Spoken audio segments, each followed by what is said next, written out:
restaurants. Hold on. Her dad delivers fruit and vegetables to local restaurants and wakes up at 3:30 a.m. every day. So it can go to the Central de Abastos and load, a little truck that's falling apart, and then drive to the different restaurants that are, or different restaurants or cafeterias that are around so they can deliver. So the family had a lot of issues. There was a stress in many different ways, and probably something similar that you've seen in your households. So this girl grows up thinking that it needs to help her family. Call it a goal or not call it a goal, a feeling, or whatever you want to call, but that's what the girl grows up with, looking, I have to help my family, loves the family, has to help the family. So some of you might identify with this particular situation. And what happened, or how is it that the girl was able to be invited twice to the White House by two different presidents? So under President Obama and then under President Trump. So here is President Obama. This is me. Of course, if you have not realized, this girl is me. So this is myself, and had an hour-long conversation with President Obama, and then in 2019, again to the White House under President Trump. So we'll talk a little bit of how that happened. Okay, what was the transition that led to that particular event? So fast forward a little bit. The girl, grew up to be a teen, and it was, practice sports, work selling, like about 10, when I was about 10 years old, selling dresses door to door to the neighbors, and swimming instructor, selling water filters, and then as a waitress at Sirloin Estocade on the weekends. So the girl finished high school, and then, so what now? What are you gonna do? You're gonna pursue an education. What type of education will you pursue? So engineering sounded attractive.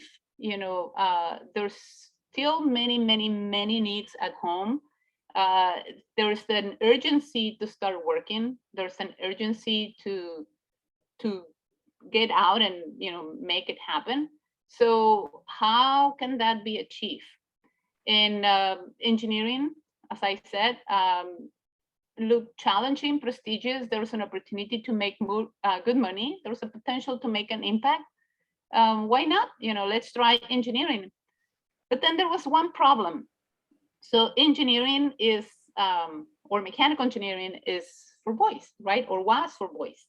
And basically there was like, couldn't be pursued. Luckily, my mom, she was very smart. My mom was only able to go to study to 6th grade. She was pulled out after 6th grade and started working at a factory. She started at the age of 14, working 60 hours in a factory. So, so my mom naively, she basically asked, she asked me, so mechanical engineering is not for girls? So is it illegal that girls, pursue mechanical engineering? So, well, it's not illegal, but girls just do not pursue mechanical engineering. And being a Mexican mom, she said, well, no seas de la borregada. Nicely put, and in English, she basically said, just, pursue the path less travel, right? So yeah, the girl goes and pursue mechanical engineering. And of course, when she graduates, all the ads in the newspaper look like this one. We are looking for a mechanical engineer, sex, male. That's the big problem, right? So the girl was right, I was right. Mechanical engineering was not for women.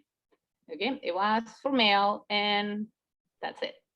So many years wasted, so much sacrifice from my parents wasted, money that I, cost of opportunity, for those of you finance economic majors, cost of opportunity. I could have made money in those 4 years that I studied, but just those 4 years were wasted. So what to do now? So I had three options. The emotional path, that's a human one, and it just happens. You cry and cry and cry and cry. You have the second option, which is the easy one. It's like, okay, well, let me just find a job that has nothing to do with engineering, or let me just, I guess, just sit and relax and do nothing. Or, find something in the meantime, but forget about engineering. And the hard one, think, think, think, and find a way to get deeper into the problem. And that's what I did. I started studying for the GRE and the TOEFL. I found that there's a potential to do a master's. And if you have a master's, maybe then you will have an opportunity to be an engineer. So I started studying for the GRE, the TOEFL, and all the exams that were needed. Started looking. Of course, I had no money. I had not a penny. But I found out that there were some either government fellowships or there were some university fellowships that could help you with that. So I just started getting ready for. And because I've done that, there were two professors that visited my former university. They visited from Rice University looking to establish kind of a connection, a collaboration with the university. I was ready. I had already taken the GRE, the TOEFL, and everything. So when I talked to them, it's like, oh, just apply. Well, I applied and I got offered a fellowship. And so I went. Long story short, I graduated from Rice University. I was the first Mexican woman to ever obtain a doctoral degree from Rice in 87 years, back in 1999. So, so those of you well, I guess all of you in Houston, I'm very familiar with the Houston area. I lived there for, what was it, 5.5 years, I guess. So it was hard, as hard can be, but I think this is the story for another presentation. So now what? Okay, so I graduated. What do I do? Have I established new goals? Was there something, there was at the beginning the goal of helping my family. Life put you this challenge, or huge challenge, that you couldn't have a job. Look into what I could do. I actually, when I went to Houston, I had no idea about Rice, have never heard about Rice. So, the only goal is still help the family. And now it's help the growing family, because as you saw in this picture, now I have a little one. So help the growing family. And so one day, driving from Houston to Monterrey, we took the route to through McAllen. Usually we used to go through Laredo, but that time we derouted and took the McAllen route, which is a little longer. But I don't remember why we did that. It's just serendipitous things happen. So took the route through McAllen, and what happened was that we saw a sign that says University of Texas Pan American, and I'm like, well, there's a university here. I've never seen a university in this area. So we derouted, went around, and we went into the engineering, we saw the engineering building, went in, and we happened to just come into, basically we crashed with the dean back then, and he's like, oh, let me show you around. And then he asked me for my information. I gave him my information. I went back to Houston eventually. And when I got there, I received a rejection letter saying, thank you for applying for the job, but the position has been filled. It's like, okay, I haven't even applied for a job after graduating from my PhD, and I had been rejected. I just gave him the information. I didn't apply for any job, but I got rejected anyways. So, so after that, September comes. That was July. September comes, and I get a call to contact people at the university because they had hired somebody, and that somebody wasn't going to show up, and they needed me to, start working in 3 days. Long story short, I accepted an offer, but started in January. So at the beginning, as you can imagine, I was the only women in the College of Engineering. I was the youngest one. So I'm still have no idea how I ended there. You know, it's just still, you know, so many changes, everything happening so fast. So I just couldn't talk in meetings. I felt that I was somehow out of place. And you know, all of these potential feelings that we all have once in a while or a lot of the times. And every time I talk to my senior faculty, you know, I will stutter, I will get so nervous. And then I will think, you know, they might be thinking, how is that we hire her? How is it she can be teaching a class that she cannot even talk? And that would make me stutter more. And it was just very hard. It was just very hard to talk to them. So I decided I was going to go quiet and silence. I never spoke at meetings. I just went to my corner, of course, taught my classes, you know, but I went to my corner and worked. You know, I work and work and work and work and work. So with all of that work that I did, I eventually received the Career Award, which is the most prestigious award that any young faculty can get in their careers in the United States, actually. And that came with funds to hire students, to do research, you know, buy some instrumentation. And it was the first time that my university received an award like this one. In a little bit of technical details, I started focusing on nanofibers, studying the nanofibers. Here in this slide, you see a hair, one of my hairs. Look at one of your hairs. I don't know if you, ladies or guys, you know, if you can pull one hair, and then in that hair that you have, or that hair that I have right now in my hand, which is that one on the screen, behind that one, there are nanofibers. You can fit 500,000 nanofibers in one hair. Just imagine that, 500,000 nanofibers in just one hair.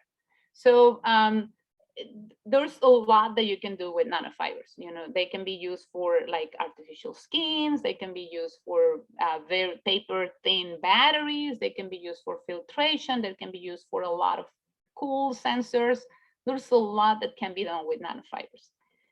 But there was a problem. You know, there's most of the techniques that existed will make very small amounts, and all of those small amounts were not basically enough for all of these great applications that I told you about. The only one that had potential was electrospinning, the one at the bottom. And but the problem with that one is that you need very high electric fields to make it happen. And still, you know, it produces like at the lab scale like 0.1 gram per hour. So it's still not a lot of yield, right? So I had I had hired a lot of undergraduate students to work with me, and I wasn't really too happy with having undergraduate students working with such high electric fields. And so that I had a need to do something else, to find an alternative way to produce nanofibers. And looking into that, can anybody tell me, you know, what do you see or what can you buy when you go to the circus? Anybody have like any idea? No? Well, you can get cotton candy, right? So I was at the circus with my sons, and I realized, you know, they bought cotton candy, and I started looking at it. It's like, well, come on, you know, there are fibers, and more fibers. And this is a lot of fibers.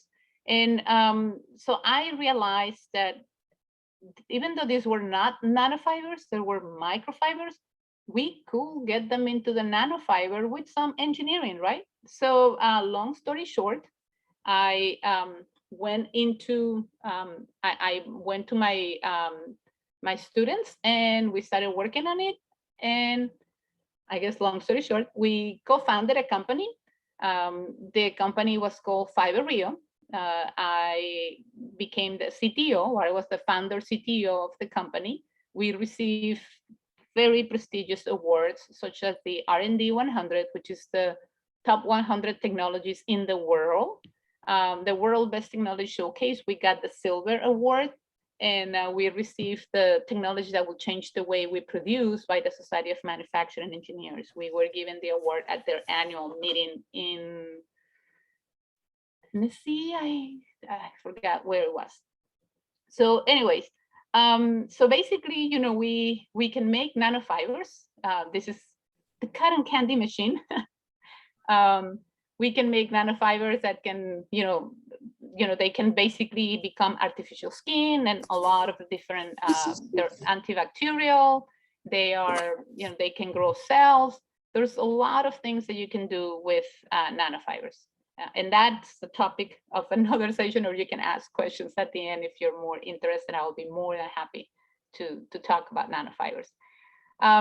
But anyways, I became the CTO, but remember what happened, when I had just graduated, I couldn't find a job.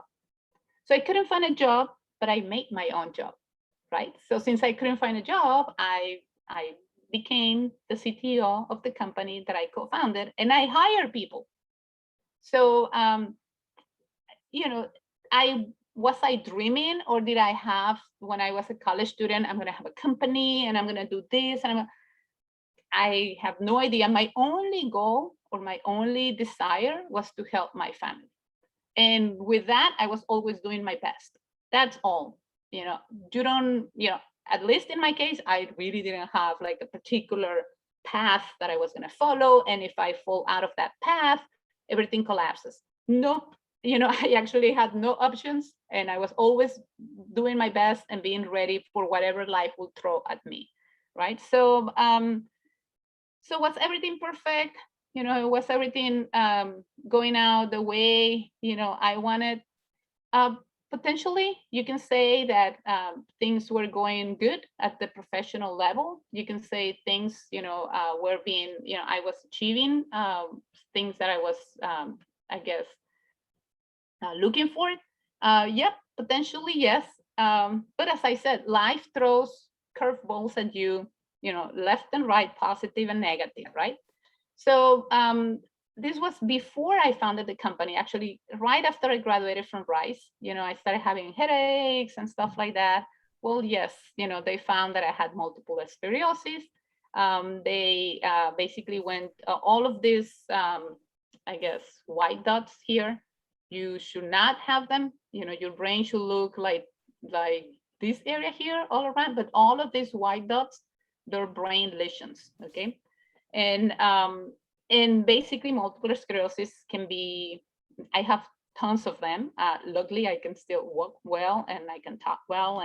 But yeah, so when you're 28 and they tell you that, it's like, okay, the doctor basically told me just back then, this is 20 years ago, the doctor basically told me, just come back when your legs go numb and your tongue goes numb. And I'm like, okay, from here to the parking lot, it's going to go numb, right? Just mentally, it's just going to go numb from here to the parking lot. So, so anyways, you can imagine, all of this anxiety and panic and all of this develop, but you still have to deal with it. You have a job, you have a family, you cannot collapse. So you just have to learn to deal with it. Okay, so when that happened, you also realize, okay, life is so precious. You don't know how long you have. Work and make an impact. Otherwise, you could go sit on a wheel on a rocking chair, and then if the disease is going to advance, it's going to advance with you sitting at the rocking chair or with you working and making an impact and helping people around. So I decided I was just going to go full speed, full steam, trying to make an impact, right? And I never shared this until last year that I had quite a relapse.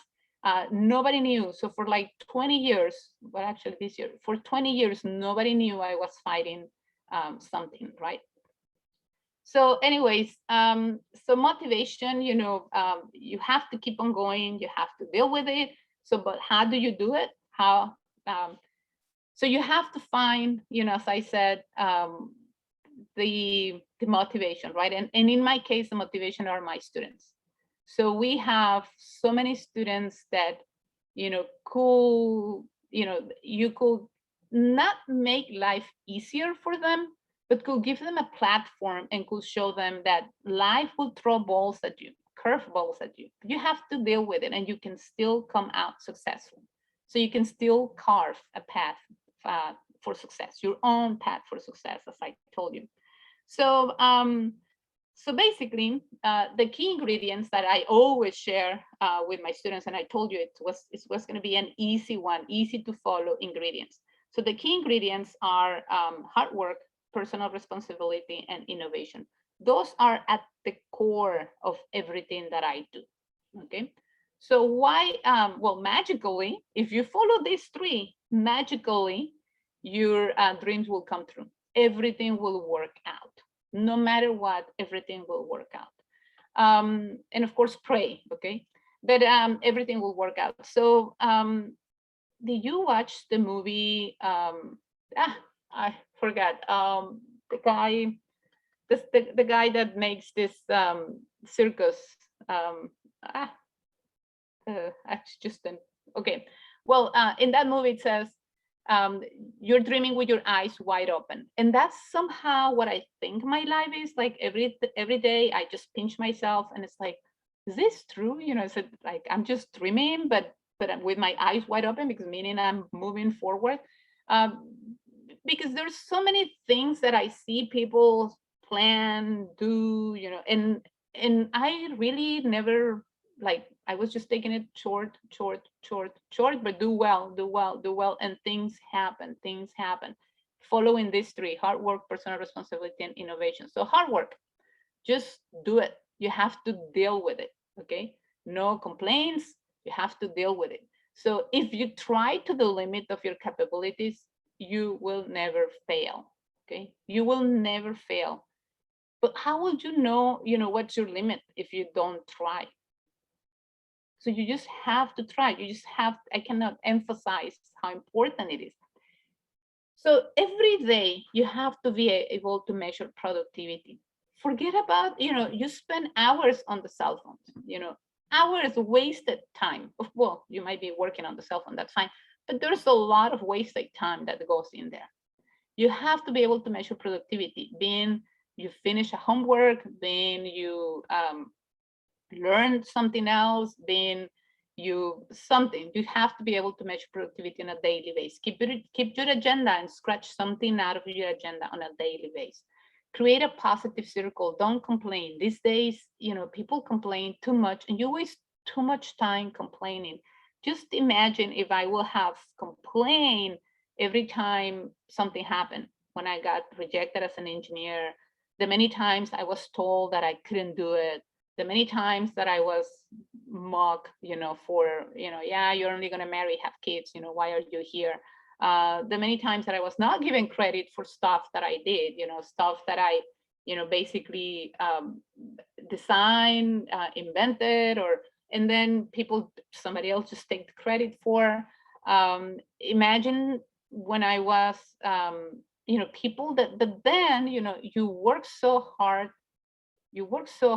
to, because that's what you do. You just know how to work hard, and then you start achieving some success, I guess, and then there's people that for some reason they feel attacked by your success, and then they just stab you in the back, right? So if I will have, and then of course the diseases that I have and whatever. So if I will have complained about everything, you just don't have time to achieve. You either complain or achieve.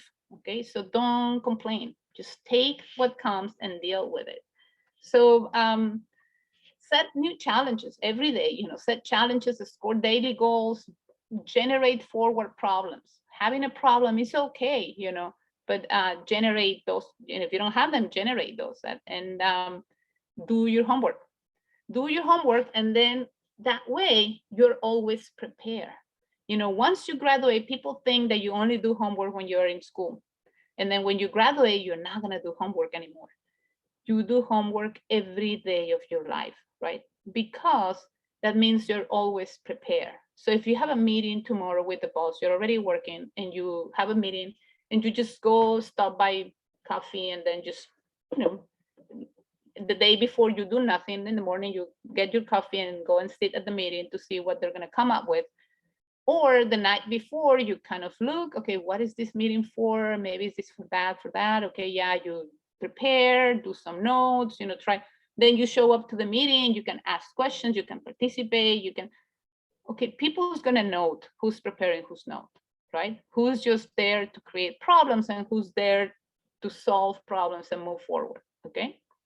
So do your homework, do your homework, do your homework, do your homework. And that way you go always in this forward or positive circle. I see a lot of people that they get into this negative circle and then it just grows and grows and grows and becomes a snowball, like just huge negative circle. Because you start with an excuse and then this and then that. You get out of it. Don't follow that path. So again, establish timelines, visualize, imagine, lead, okay? Personal responsibility. Why personal responsibility? Well, you know, in a way, it's your life, okay? And you're responsible for it. So you will be the one that will be enjoying or crying for the decisions that you make. You, of course, have to build a strong support system, either the one that you work with or your family one. So that system can be with family or co-workers. But at the end of the day, you take the responsibility. And why is that I'm saying this? When we go through life blaming others, I could have blamed my parents for not being rich, okay? And you know what? I wasn't given privilege, because you guys were not rich. Well, since I'm blaming my parents, I'm okay. There's nothing that falls on my shoulders. Everything's on them. And I just keep on walking my straight path. Then I go around blaming my teachers because, my teachers, they don't do a good job teaching and, yeah, it's their fault. I keep following the straight path. Then I go around and blame the government, because the Republicans did that or the Democrats did that or the governor did the mayor or whoever, and I just keep following the straight path. Then I go around and blame COVID, because of COVID, and I just keep on following the straight path. When you do that and it's everybody else's fault except you, you never sit to think, how can I do things differently? Okay, is there something that I can do? Yeah, it might be their fault. It might be that in that particular time, whatever occasion, you have nothing to do with it. So, like when I got the news that I got MS, well, I'm not gonna blame God, right? So there's nobody to blame, right? So what do? So you just have to sit and think. So when you accept and you have that personal responsibility, believe me, you will change your life.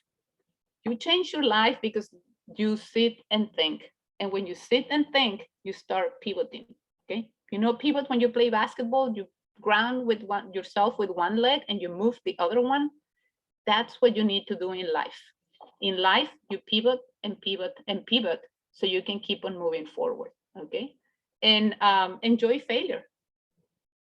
You enjoy failure because that's what's gonna basically get you to practice and practice and practice. So like George Patton said, I don't measure a man's success by how high he or she climbs, but by how high he or she bounces when they hit the bottom, okay? Every time we sit down and accept responsibility, we somehow hitting the bottom, but we are planning what we're gonna do different to keep on moving forward, okay? So learn to fall. It's an art to, sometimes how deep you fall, that's an art, but learn to enjoy it. Dust off your knees and keep on moving forward. So innovation, this is the best one, and I like it. As I told you, I grew up with so many economical, emotional, physical needs, right? And at different stages of my life, I face one, and at different stages, I face all at once. And to innovation, I found the way to overcome needs. Innovation is not just inventing the way to get to the moon. Sometimes you just have to reinvent yourself to live for that day that you have in front of you. Okay, how will I manage today? Okay, and that's innovation. How are you going to go through your day? How you're going to fuel that need to keep on moving forward? I'm going to tell you a little bit, a little story. So when I was, well, okay, this one, I'll find a way, or make one, right? So, and that's basically what I have done all the time. In trying to help younger students with innovation related aspects, I created this YouTube channel, which is called Karen's Lab. And in my mind, it's like, I'm going to try to foster innovation. And doing one of the videos, I was working on one video on how to make, like if we could make carbon fibers from sugar. Carbon fibers have tons of applications. I have some here. So this, I don't know, you can see this, okay. So carbon fibers have tons of applications. They're so expensive. So a bike made of carbon fibers, the one that they use for the Tour de France, so it's like $50,000. That's just way too much. So how can you make like a building of carbon fibers to resist hurricanes and tornadoes and, you know, earthquakes, or, you know, it's just prohibitively expensive. So if you guys invent a way to make carbon fibers that are not based on polyacrylonitrile or another different way, you will get the Nobel Prize and you will become millionaires. But so I need your autograph. But anyways, trying to, you know, just say, can we make carbon fibers from sugar? Of course we cannot, because there is this discontinuity with this oxygen atom in the middle of these two molecules. Then you cannot really make a continuous fiber, because when you dehydrate this molecule, that means you remove oxygens and hydrogens, then basically there's no continuity to make a long fiber. You're just going to have particles, right? So I started thinking when I was doing the video for the kids, and long story short, I actually developed a way to make carbon fibers, not still the ones that have these magnificent structural properties, but some that have very good thermophysical properties. And I developed a way to make them basically with Elmer's glue. You know, make these fibers with Elmer's glue, will have amazing properties, very easy to do, and I received a patent. So remember that little girl that was washing dishes in Monterrey, you know, with, you know, no, basically not maybe a very bright future. When you see your name on a patent in the United States, you're like, what? You know, it's like the United States, you know, top country in technology. And then there's a Lozano, Karen Lozano as the inventor of that patent. It's like amazing. You know, the feeling is good. It's a good feeling. Not going to get into details of this, but this is basically what came out of that video that I was helping young students to develop innovation. So one of, there's some years ago, I was at DC working for National Science Foundation, and I passed by the United States Patent and Trademark Office. And I'm like, oh man, you know, I have a patent. Well, by now I already have over 30, you know, patent applications. So I was like, oh, that's so cool, you know, see the United States Patent Office. Last year I was granted, or inducted into the National Academy of Inventors. This is a very prestigious award. It's a worldwide, I guess, organization. And I will receive, it was supposed to be on 2020, but nothing happened. Then 2021, nothing happened. So supposed to be April. I'm going to get it in the first week of November at the annual conference of the National Academy of Inventors. I'm going to be inducted, and my name is going to be permanently encrypted on the walls of this building. Just imagine, you know, when I took that picture, I had just no idea, you know, that I was just so happy to be out there and watching, you know, the logo of the patent office. So so let me tell you a little bit how this call with the or how is that I ended up at the White House here with President Obama. One day I receive a call, and the call says unknown number. And usually you don't answer those calls. I don't know why I answered the call. And they say, like, is this Dr. Karen Lozano? I say, yes. It said, oh, we're calling from the White House. President Obama wants to see you Monday. It was a Friday at 7 p.m. And I'm like Monday? Yeah, this Monday at 1. And I'm like, for what? So, well, he's having a meeting with immigrants that have established companies in the US, and you will be representing science and technology. And I'm like, what? I said, this is a joke, right? So I said, you know what? Can you send me the information by email? I don't know if I can attend. And I hung up because I thought it was a joke. So so then I ran to my son's bedroom and it's like, I just got a call from the White House. And he's like, from the White House? From a White House? I was like, no, I think it's from the White House. He said, what they say? I said, well, I told them to send me an email. I said, well, go check your email. So I checked my email, and yes, whitehouse.gov, I have an email with all the information that, that I needed to be there on Monday and blah, blah, blah, blah, blah. So long story short, I went there. So that was basically with President Obama, was because of the company that we established. And I have, actually, I brought a little souvenir that I keep with me. So this is what I was there at the table. So founder and chief technology officer of Fiber Via Corporation. So that's the one that you see right there. Oops, sorry. So then this past 2019, I received the Presidential Award for mentoring in STEM fields. And, I again invited to the White House, but this time by President Trump. So very fortunate, did I plan that when I was growing up? Of course not, but I just take things as they come to my life. I just, as I said, hard work, personal responsibility, and innovation. Something that I would like for you to, I guess, the lessons learned: avoid getting confused with potentially dangerous messages. A lot of people these days, they go to, commencement and the keynote speakers, and they said, pursue your passion, pursue your happiness. What's the passion? It's basically an emotion, and emotions change through the years. And happiness, how can you pursue your happiness? This is a very dangerous message, because then you grow up thinking, I have to be happy all the time. Then you said, you know what, I want to be an engineer. I think that's my passion, because I'm very good at putting Legos together, or I'm very good at math or physics or whatever.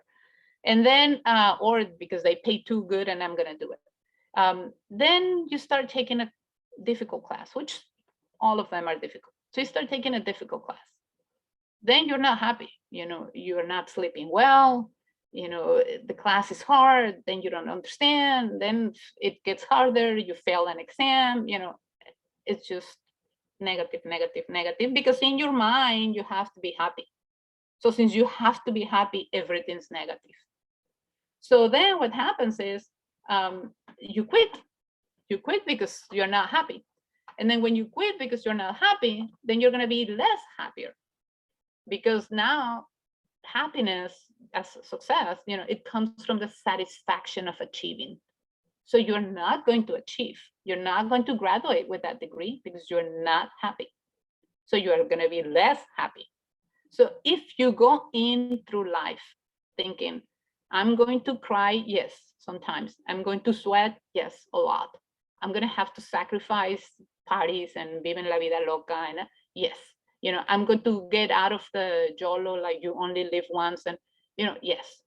But I'm going to work hard. I'm going to stay focused on what I have to do, and you are going to achieve happiness because you are going to achieve goals. Challenges can always be turned into opportunities, no matter what it is, it can always be turned into opportunities, and ordinary people can achieve out of the ordinary success. So it had long since come to my attention that people of accomplishment rarely sat back and then things happened to them. They went out and happened to things. So watch out, world, because here you guys come, and you're going to make things happen. So I'll be happy to answer any question. If you have any question, I'll be happy to answer. So I wish you all the best. Thank you so much, Dr. Lozano. I think that was extremely inspiring. I've been in several presentations that you gave so far, and it's just mesmerizing every time I listen to you, how you see everything with passion, and you're encouraging students to just move forward and don't give up. I think it's pretty easy to give up. I think as you mentioned, it's about how you bounce. So I have a question from one of our students. What advice will you give to minority females interested on a still dominated STEM field? I would say go for it. There's right now, and here in the US especially, you actually have a lot more opportunities right now. So the advice that I'm giving to my students, I have a lot of girls working with me in the lab right now. The advice that I'm giving to them is like, you will be given priority for everything, okay? Why? Because right now everybody wants diversity, so make sure that, if they hire you because of that, make sure that you show to them that you are not just a female minority, right? Make sure that eventually they realize that they hired you because who you are and what you can accomplish. But you have the world at your feet right now. Go for it. It's amazing. I'm right now mechanical engineering. I think women are the bachelor's degree granted for women for the last 25 years. Women have been above men. I think women make 56% of bachelor's degree granted in general. Most of the majors, biology, all the social areas, business, all of them have the majority of women graduating, except engineering, and in particular, computer science and mechanical engineering. I think computer science is like at 8% and mechanical is like at 10% or something like that. So still it's underrepresented, but it's not as bad as it was when I was a student. I was not the only one in my class. I was the only one in the whole program, freshman, sophomore, junior, and senior. I was the only female. So right now you see in every classroom, you see like 4 or 5 girls if there are like, 50 guys. You see the 80, 20, 90, 10, but go for it. No, there's nothing, go for it. And yeah. One advice also is don't look for little tiny things, because many times you make spider webs in your head, like, oh, they look at me this way because I'm a woman, or they just remember what I said. If you start complaining, all your great energy, it goes wasted. So you go for it for what you want. If they told you something, you can't fix their lives, so you go for what you want, right? And right now, just amazing times for that. Thank you, Dr. Lozano. I think our next question will be, were you able to research more about your nanofiber technology in medicine to possibly beat things such as MS? Yes, so actually, yes, there's a lot. So for MS, the medicines have to cross the brain barrier, and there's only like nanoparticles probably that can do that can cross the brain barrier. So as for nanofibers, they're quite long, that it will be hard for the nanofibers to cross the brain barrier. But there's always a possibility that you can have some nanofiber membrane impregnated, on their like skull or under the skin or something, and they can have like a long lasting drug delivery. Okay, so it's something that you take, and you take it only once, right? And then the decay of the fiber is going to start releasing the active ingredient at a very time release, right? And it can be for a long time. So yeah, we've thought, for MS, it's a little hard, but we've been thinking, for ALS, for MS, for RA, for things like that. The low-hanging fruits for nanofibers is in wound care. People that have burns. It would be, you can make skin for bone regeneration. You can also remake bone. Right now, also we're looking at cardiac. When you have a heart attack, you basically, whatever part that gets affected in your heart dies. So we can patch it and regenerate those parts. That's research that is feasible, then a little easier than the neurological part, but yes. Thank you for that, Dr. Lozano. Next question. What will you tell a person or a student who is in a field that changes life I work for a school district, but my passion and goal is to be a speaker. Should I change my work to pursue my goal? Yeah, if you find, what I will say, is start trying, start looking into the opportunities. Just this morning, I was talking to a student, and he wants to do something with education related, and kind of maybe starting a company, and I said, well, just go and work in the field that you want to eventually be your own boss. First, work in the field so you can learn what's out there, learn, the ins and outs, what are the struggles that are faced in that particular field, and then that way you can start your company. That's we had one gentleman that worked at Fiberia, the company that we co-founded. He said that he always wanted to be the chief, right? He said, but I have to start at the bottom because I want to know exactly what happens and how the ins and outs, so then I can. So I will say, yeah, if you want to change the field for something else, start exploring where you still have like a secure income, then start exploring the other option. And then once you feel secure, then jump in. Why not? Yeah. Thank you, Dr. Lozano. Our last question. Which of your patents, inventions are you most proud about, and how you see those changing the world? Which of the patents, right? Which of all your patents or inventions are you most proud about? Yeah, so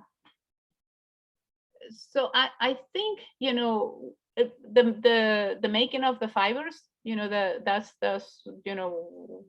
it wasn't the first patent, but one of the first patents. Um, the being having I told you that electrospinning, you can make like 0.1 gram per hour. With the lab scale unit that we have, you can make 1 gram per minute.